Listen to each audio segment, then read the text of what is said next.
এই যে দাদা এসছে আমাদের বাড়িতে, দেখো। হ্যালো দাদা খুব ভালো, আর অনেকদিন পরে আমার বাড়িতে আসলে খুব ভালো লাগছে। আর একজন এসছে, দেখাচ্ছি দাঁড়াও। আমার পূজা দিদি এসছে। পূজা দিদির সাথে আমার ফেসবুকে পরিচয়। পূজা দিদি তুমি কিছু বলো, কেমন লাগছে? পরিচয় তো অবশ্যই, কিন্তু এখন আমার আর তোমার মধ্যে এতটাই মানে এমনই একটা রিলেশন হয়েছে না, মানে বলে বোঝাতে বন্ধুত্বের সম্পর্ক, একটা টান। তাই জন্য সেই সুদূর মগরা থেকে দরকারি মানে আমার মেয়ের দরকারের জন্যই এসেছিলাম। তো আমি ওকে বলেছি, মানে আমার হাজব্যান্ডকে বলেছি যে আমি যখন এদিকে এসেছি তো আমি দেখা করেই আসবো। ভাবো, সুদূর মগরা থেকে আমার সাথে দেখা করতে এসছে দুর্গানগরে, সুদূর মগরা। কারণ আমি কেন বলছি, আমি মানে এতটাই আমার মানে সেই মেয়েকে আমার থেকে বেশি আমার মেয়েকে খুব মানে ওর খুব কাছের মনে হচ্ছে না, আমার মেয়ে না ওর দেখো, বাচ্চা তো সবাই সমান, তোমার মেয়ে আমার মেয়ে, আমি ভেদাভেদ করি না। এটা ভুল বলছো, সবার মধ্যে এই জিনিসটা আসে না। আমি ওই জন্য তো এতটাই অবাক হয়ে যাচ্ছি, কারণ ওর সাথে আমার এই 1 বছর হবে তোমার সাথে আমার ফেসবুকে কিন্তু কথা হতো। Hi hello. আর আরেকটা কথা বলি, তুমি বলো তোমার সাথে আমার কীভাবে হয়েছে। হ্যাঁ, দিদির সাথে আমার পরিচয় হয়েছে সুমি সিম্পল লাইফে। আমি খেলতে যেতাম, তো আমাকে বলতো যে খেলতে যাবে। এবার একটা শিডিউল আছে, সেখান থেকে একটা ঠিক আছে, আমি ওখানে কোনো চাপ নিইনি। তো সেইখান থেকেই ওর কোনো ছবি পোস্ট করা, সেখানে লাইক কমেন্ট করা, কি হয়তো আমার কিছু এইভাবে আরও ছাড়বে। কিন্তু জবে থেকেও আমার মেয়ের এরকম একটা ভিডিও দেখে যে আমার মেয়ের ব্যাপারে, আমার মেয়ে অসুস্থ হয়ে পড়ছে, তারপর আমার মেয়ের ছোটো থেকে একটা ভিডিও দেখেছে, একটা ভালো অ্যাক্টিভ বাচ্চা মেয়ে এতটা সত্যি পড়ছে। ওর যে এই দিদিরই বাচ্চা হচ্ছে তোমার, মানে আমার মামামের থেকে জাস্ট 10 দিনের ছোট।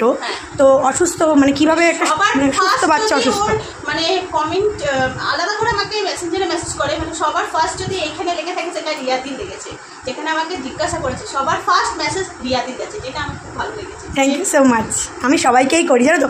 ফেসবুকে ছেলেদের সাথে কথা বলি না, যতই আমাকে যত ছেলেরা মেসেজ করে আমি কথা বলবোই না, বাট মেয়েরা মেসেজ করে আমি রিপ্লাই দিই। আমার এখন যেন বলছে রিয়াদি আমার অন্য কেউ না, আমার পরিবারেরই এক। থ্যাংক ইউ সো মাচ, এটা বিশাল বড় পাওনা, বিশাল পাওয়া। তোমার মতন একজনকে আমরা এতটা কাছে পেয়েছি, সত্যি বলছি। আমিও খুব খুশি আছি। তোমরা মেয়ের জন্য এতটাই চিন্তা করেছো, আর প্রত্যেকটি রাত্রি মানে ভোর 3টে 3:30 অবধি ও আমার সাথে কথা বলে। ও আমার সাথে, আর আমার মনে হয় ও কিছু বললে আমি একটু মনের জোরটা পাই, যেটা আমাদের মনের জোর দিই কিনা। অনেক আত্মীয় স্বজন আছে যেটা আমাকে এতটা মনের জোর দেয়। আত্মীয় স্বজন কখনো মনের জোর দেবে না, আত্মীয় স্বজন কখনো ভালো চাই না, তোমার ভালো চাইবেই না।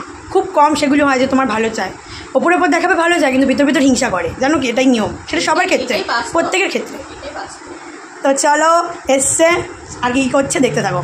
তো পূজা দিদিরা আসার সাথে সাথে কিন্তু ওদেরকে দিয়ে দিয়েছিলাম আমপানা। দেন আমি বললাম একটু পাস্তা করি, তো পাস্তা খাবে না, তো এই অমলেট করে দিলাম। দেন চা বিস্কুট এইসব দিলাম, খেয়ে দে এখন আমরা যাব দোকানে। ও মামাম এসছে, মামাম মামামকে কোলে নিয়ে এসছে। দাদাও এসছে আমার দোকানে, পূজা দিদিও এসছে। খুব ভালো পূজা দিদি, চুড়ি কিনবে দেখো এখন আমার দোকান থেকে। আমি চাইলে আমার ওখান থেকে চুরি করতে পারতাম, কিন্তু আমার ইচ্ছে ছিল আমার দোকানে এসে চুরি পরবে।